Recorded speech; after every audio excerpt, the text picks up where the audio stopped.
अगर साईं मस्ताना जी महाराज ना आते इस धरा पे, तो जो 5.5 करोड़ लोग आज बहुत सारे ऐबों से तो बचे हैं, गुनाहों से बचे हैं, अगर वो ना बचे होते तो क्या होता।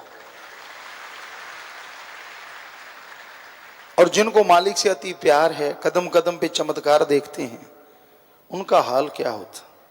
पर होता कैसे, उन्हीं की तड़प को देख के तो सतगुरु मौला इस धरती पे आए। सो ये तड़प हमेशा इंसान को अपने अंदर ये महसूस करवाती है कि गुरु कहे करो तुम सोई, मन कहे या मन के कहे चलो ना कोई। बस ये 2 शब्द ऐसे हैं, ये कुंजी है सत्संगी के लिए, ये यूं कहिए एक फार्मूला है। अगर इसको आप मान लेते हो तो आप कभी खतरा नहीं खा सकते। हम बैठे थे, काफी पहले की बात है, परम पिता जी के पास कोई सज्जन आए, उन्होंने नक्शा दिखाया पेपर के, ठीक है। फिर उन्होंने नक्शा दिखाया, नहीं पिताजी यहाँ ये भी करना है, ये भी करना, बताओ मैं जंगला कहाँ रखूं। तो पास सेवादार खड़े थे, वो कहने लगे है ना कमला, भाई जंगला भी परम पिता जी तो पूछ के रखेंगे। तो परम पिता ने वचन किए, आशिक का तो फिर काम ही होता है, वो जंगला क्या चारपाई भी पूछ के रखता है कहाँ रखूं अगर मौका मिल जाए। सो आप जरा सोचिए, जब आप मनमते चलने लगते हैं, आप मुहारे पंजाबी च कहते हैं, या मन के कहे चलना कि यार आ तक की पूछना है, कोई गल नहीं हो जाने दो, यार वो क्या पूछना है हो जाने दो, फिर हो गया तो फिर संभाल भी आपे लई ना, फिर कहते ना ना ना हुण तुसीं आ जाओ।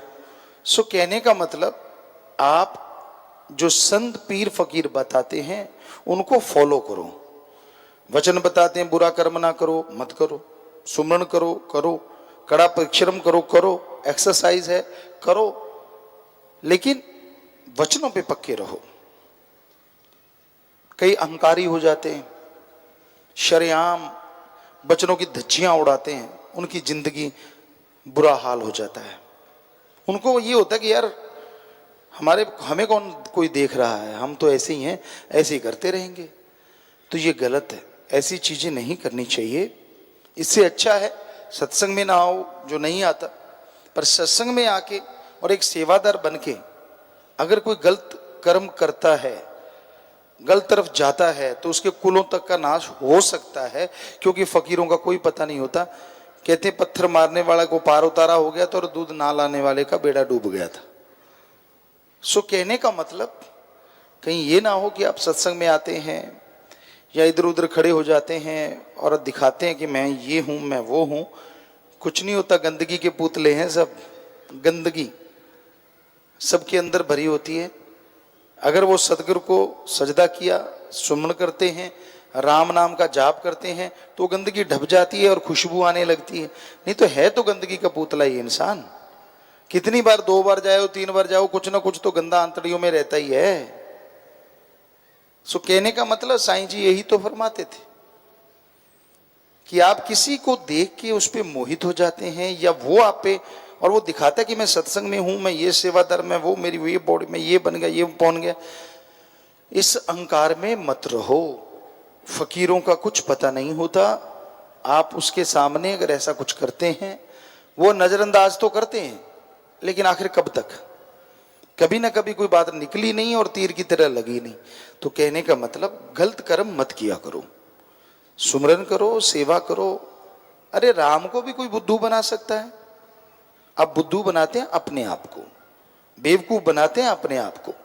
जब आप ये सोचते हैं चल यार होगी तो माफी ले लेंगे, ये टॉफी थोड़ा ही ना है। माफी ले लेंगे मतलब एक बार वचन काट किया, खुशियां हजारों किलोमीटर दूर चली जाती हैं, जो पता नहीं कितने सालों में आपके घर में आई थी, आपके शरीर में आई थी, आपके दिमाग में आई थी, आपकी आत्मा को मिलने वाली थी। इसलिए ये मजाक मत समझा करो। गलती कर ली खड़े हो गए, गलती कर ली खड़े हो गए, यार माफी तो मिल जाए। माफी तो फकीर, ये साईं मस्ताना जी ने दर ही ऐसा बनाया है ही माफी का दर। यहाँ तो क्षमा तो मिलती ही मिलती है, लेकिन आप जो गलतियां करते चले जाते हैं, वो खुशियां जो आनी चाहिए थी उस पल आप सोच के देख लो, गलती से पहले आपने थोड़ा सुमन किया होगा, थोड़ा मालिक से प्यार रहा होगा, पर क्या नजारा था, क्या एक अलग ही खुशी रहती थी। और फिर आपने पढ़ के कड़ गए कि कोई बात नहीं, गलती कर लेंगे फिर माफी, गलती कर लेंगे फिर माफी। और फिर कैसे आप हो गए, क्या मिला आपको उससे, और कितना कुछ खोया आपने, आप खुद सोच सकते हैं। इसको कैलकुलेट करके देखो, वो बात और वो बात, आपको समझ आ जाएगी कितना फर्क पड़ गया। पंजाबी में एक कहावत है, डुल्ले बेरांदा कुछ नहीं बिगड़े, चक के झोली पालो। सो कहने का मतलब गलती हो गई अनजाने में इंसान से, सुमन कर ले, सेवा कर ले, पर आगे से तो दृढ़ यकीन रखे कि मैं नहीं करूंगा। आगे से भी मन के हाथों मजबूर, चल यार कोशिश तो करांगे। कोशिश मन का दूसरा नाम है। कोशिश करने को तेरे कौन सा नकेल डाल रहे हैं भाई, कि मैं देखना पाके अगर दर्द हुआ तो नहीं डालूंगा, नहीं तो डाल लूंगा। सो मालिक को पसंद है, अल्लाह वाहिगुरु राम को, आपके सच्ची हृदय की भावना, सच्ची तड़प, सच्ची लगन। वो नहीं देखता आप अमीर हैं, वो नहीं देखता कैसे कपड़े पहनते हैं, वो नहीं देखता आप किस रंग के स्वामी हैं, वो नहीं देखता आपकी कौन सी धर्म जात मजहब है। वो देखता है कि आपके अंदर सच्ची तड़प राम के लिए है तो राम मिल जाता है, नहीं है तो नहीं मिलता, और कुछ नहीं। इसलिए अपने अंदर की तड़प बना के रखो। साईं जी को यही तोहफा दो कि हाँ मेरे सतगुरु मुर्शिद, मेरे में ये कमियां हैं, मैं ये छोड़ूंगा। रोजाना एक दो कमियां छोड़ते जाओ दृढ़ यकीन के साथ, और यकीन मानो 31 दिन के बाद यूं लगेगा जैसे कई दिनों के बाद आप नहाए हो।